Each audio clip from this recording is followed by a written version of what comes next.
Si tu pouvais voyager dans le temps, quand irais-tu? Peut-être dans les années 70, peut-être, je sais pas, parce que là, je sais pas, une effervescence des mouvements. Ah non, alors là, je vais rectifier, je dirais plus dans les fin années 50, la Beat Generation, tout ça, c'est vrai.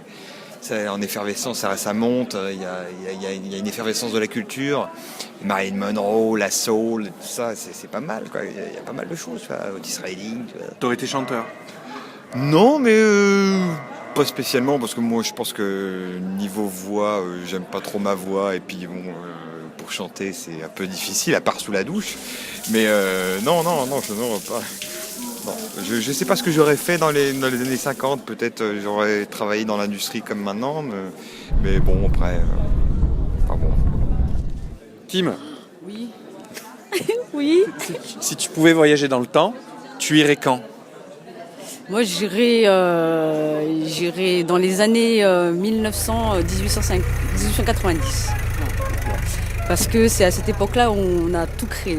Tous les inventeurs sont à peu près de cette époque-là et je trouve ça fantastique. J'ai inventé plein de choses. Mais avec une pointe de féminité, quoi. Donc du coup, peut-être que ça aurait fait des choses sympas. Une horloge en fer forgé. Avec des engrenages, avec des petites fleurs, tu vois, ou des trucs comme ça, je sais pas, mais ouais, voilà. Mais avec plein de couleurs aussi, plus de couleurs que du béton, du gris. Je pense que voilà, ça aurait été ma pointe de folie à cette période-là. Si tu pouvais voyager dans le temps, tu irais quand? J'irai avant moins 8000 parce que c'est la trace des Sumériens. Donc j'irai vers moins 12 000 à peu près. Et qu'est-ce que tu ferais là-bas? Je verrai déjà si je suis seul, comme humain, parce que je pense que tout ce qui est l'Égypte, c'est la dernière trace de l'humain, entre guillemets, à part le chaînon manquant, c'était moins 9000 avec les Sumériens à peu près. Donc je vais voir si je suis seul humain.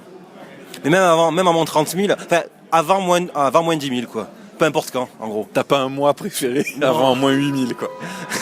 Non, peut-être l'année bissextile, ouais. Mais...